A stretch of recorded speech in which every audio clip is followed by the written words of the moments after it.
আনাস রাদিয়াল্লাহু তাআলা হতে বর্ণিত এই হাদিসটি সহিহ বুখারী মুসলিম শরীফের মধ্যে রয়েছে, মিশকাত শরীফের মধ্যে রয়েছে। আনাস রাদিয়াল্লাহু তাআলা বলেন, আন্না রাজুলান ক্বালা ইয়া রাসূলুল্লাহ মাতা সাআ। একজন ব্যক্তি আল্লাহর রাসূলকে বললেন, ইয়া রাসূলুল্লাহ, কিয়ামত কখন সংঘটিত হবে? কিয়ামত কখন হবে? আল্লাহ নবীকে যখন এই প্রশ্ন করলো, তখন নবী করিম সাল্লাল্লাহু আলাইহি ওয়াসাল্লাম একটু ধমকের স্বরে বললেন, ওয়াইকা মাতাস মা আদাত্তা লাহা।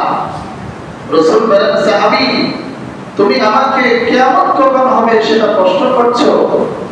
তুমি কিয়ামতের জন্য কি প্রস্তুত করেছো?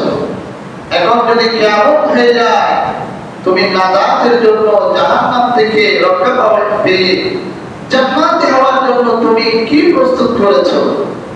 তখন ওই সাহাবী বললেন, ইয়া রাসূলুল্লাহ, আমি আমার ইবাদত করতে গিয়ে জিকির আজকার, কোরআন তেলাওয়াত, সাদকা, এগুলো আল্লাহর দরবারে কবুল হয়েছে কিনা জানি না, এগুলো আমার জন্য নাজাত হবে কিনা জানি না। তবে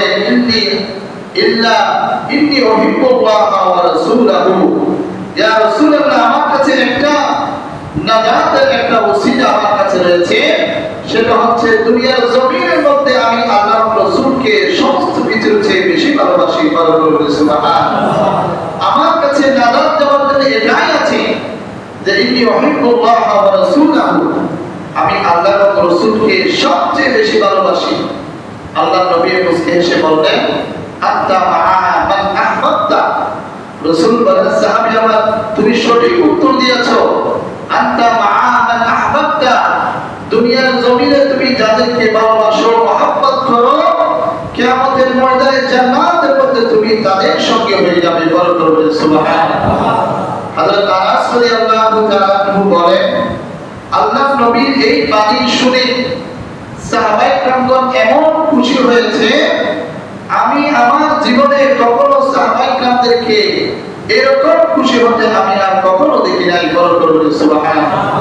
আল্লাহর নবী যে বললেন, আনতা মা'a মান আহবাবতা, দুনিয়ার জমিনে যে যাকে ভালোবাসবে, মহব্বত করবে, পরকালের জীবনে জান্নাতের মধ্যে তার সঙ্গেই থাকবে।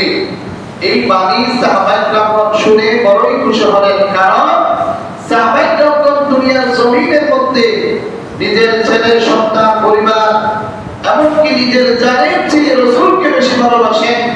এই জন্য সাহাবায়ে কেরামগণ খুশি, কারণ পরকালের জীবনে তারা আল্লাহর নবীর সাথে সঙ্গী হয়ে জান্নাতের মধ্যে থাকবেন। বরকত বলে সুবহানাল্লাহ।